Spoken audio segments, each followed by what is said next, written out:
You and I both know that it is very difficult to predict a 53-man roster because every year there are surprises. Well, tonight we're diving into three players that could ruin everyone's Cowboys 53-man roster predictions. Let's get to it. Here we go.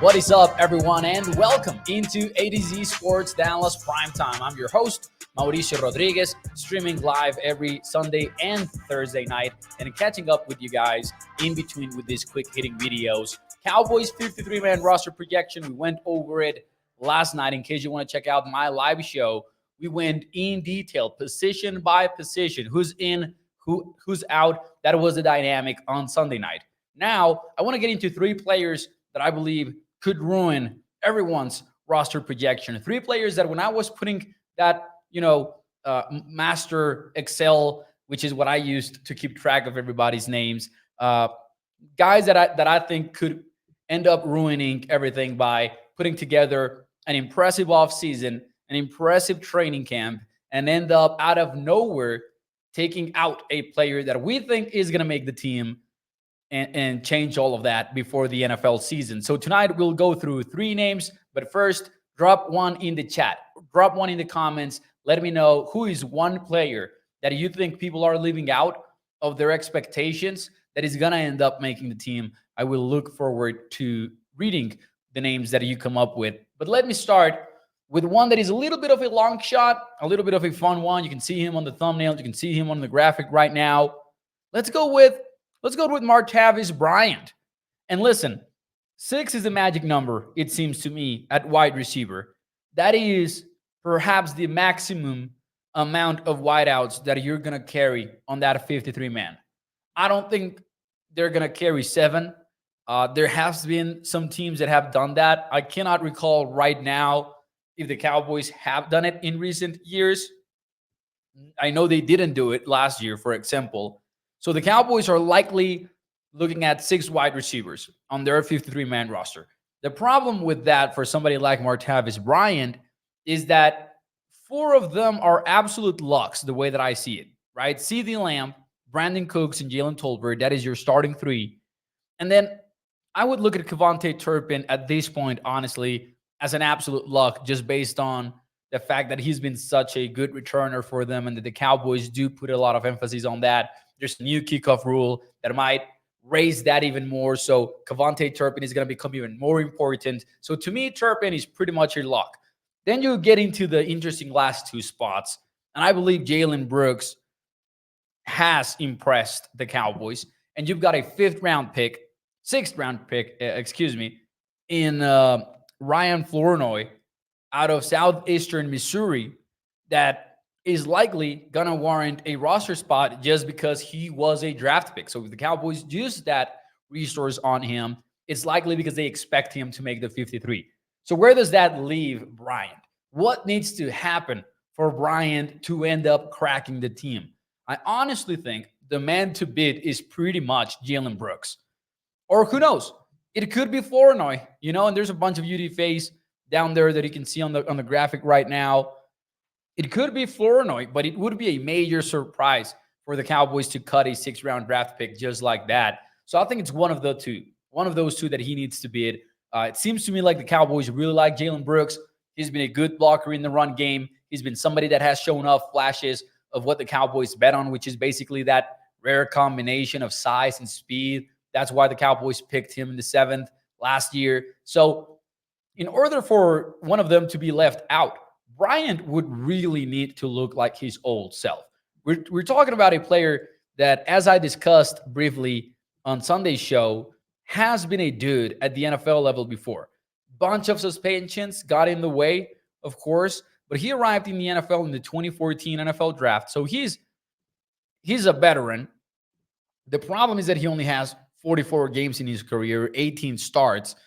Back in 2015, his second year in the league, he had 765 yards, 6 touchdowns. His rookie year, he was up to 8 touchdowns. And again, he was a 4th-round draft pick. So that speed that he brought to the table immediately earned him a role with the Pittsburgh Steelers Obviously, that was a long time ago, 10 years ago. So now you're wondering, can Martavis Bryant still win, even if he doesn't have the speed that he had back when he was, man, how old was he back then? He was probably like 22 years old because he's 32 now. Damn, he's 32 now. So he's a long shot, as you can see. With Martavis Bryant, if he lights it up in training camp, you never know. I would put his chances a little bit low, though, but he's one of the names that I believe could end up ruining everyone's roster projection. Now, here's one that I feel definitely has a chance to turn heads at training camp. That is offensive tackle Errol Bostic Jr. This is a second-year guy, UDFA in 2023, was the 8th highest paid undrafted rookie last year. And Bostic Jr., the interesting part about him is that he was a trades guy when the Cowboys signed him.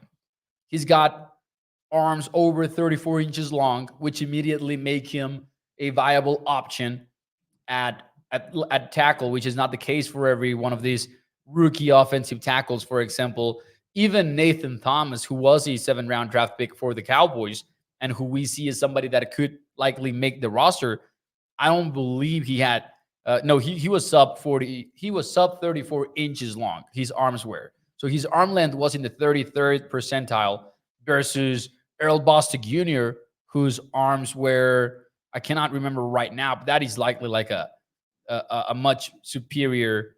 Let me see if I can find the actual number over on Mock Draftable as I speak right now. Arm length was a 54th percentile. So that's immediately much better. The problem with Bostic Jr. last year was all about strength. Not all about that, but like he's an athletic, agile player that needed to put some time into the gym. If Errol Bostic has done that, if he has held his end of the bargain, he could end up making a push for the 53-man roster. Now, who would he need to beat? I think you're looking at people like Josh Ball. You're looking at people like Matt Waletzko, Chuma Edoga, of course. I think those are the big 3 guys that he needs to beat, provided the Cowboys don't look at Nathan Thomas as a tackle. You know what I'm saying? Because Asim Richards, I don't think the Cowboys are going to cut, right? 2nd-year round, 5th-round draft pick. I don't see the Cowboys moving on from the North Carolina product. I think it's more of the, well, let's go guys, ball guys, Edoga. And again, man, if Nathan Thomas is somebody that the Cowboys do perceive as a tackle despite the sub 34-inch arms, which, he could win with those, but he needs to overcome it. I think Bostic Jr. could find his way into the 53-man roster. He's one of the top names that I want to really monitor this offseason, and I wish the Cowboys start talking a little bit more about him. Maybe we start seeing more second-team reps for Bostic Jr. because the Cowboys knew when they signed him, this is somebody that needs to put on some strength, and we'll see if he has achieved that or not. Now, last but not least, and this is somebody, again, that I think more people are starting to talk about. We talked about him a lot on last night's show when we went over the 53-man roster, but give me Brenden Spann. Now, I'll be honest, I did include him on my projection, so he wouldn't ruin mine, but he would be a little bit of a surprise member on the 53 based on how things stand right now. You're likely going to carry 3 or 4 tight ends. You're not likely going to go all the way up to 5. I think the most likely outcome is 4 tight ends. And you've got Ferguson and Schoonmaker as absolute locks because Ferguson is a legit tight end on the rise that is going to start being in the top 10 conversation even more consistently going into his 3rd year in the NFL. And Schoonmaker is a 2nd-round pick that you bet on because of his athleticism. He was banged up as a rookie. He's going to be banged up again this offseason, at least in the early portion of it. But that Schoonmaker still has the trades that the Cowboys were willing to bet on when they picked him in the 2nd round. So Schoonmaker is not going anywhere. Now, this is where it gets interesting. You're likely going to pick 2 out of the following 4, or 5 if you want to include Alec Holler, this year's other UDFA. You've got Princeton Fant. You've got Peyton Hendershot, who at first glance, and this is why I would include Spanford in this list, at first glance, Peyton Hendershot should be the favorite to end up with the roster spot. And if you ask me why, the reason is pretty simple in my opinion. He's just the guy that has played regular season games with them. He's somebody with 25 career games with the Cowboys now. Had over 100 yards in 2022. Not a lot of catches, just 11 of them. And then 4 catches in 2023. He was banged up, though, for a good portion of the year. And he had made the roster originally when the season began. So Hendershot has the inside track in that sense. But can he fend off the advances of a John Stephens Jr., who was projected to make the team before he suffered a season-ending injury? Or now Brenden Spann, who now enters the fold with this athletic build, with this NFL-sized body, and that he's a nasty blocker in the run game. As long as Spann solves the catching issues, he is a legitimate 53-man roster candidate. So I believe he could push out Hendershot or even John Stephens Jr. if he doesn't return to form after that season-ending injury as a rookie. I think those are my 3 biggest names on the list. And again, Spann might start becoming like the consensus 53-man roster member, but we're still a long way, there's a long way to go for him to reach that status because we have not even seen him train. He's got to be catching those footballs as soon as rookie minicamp starts.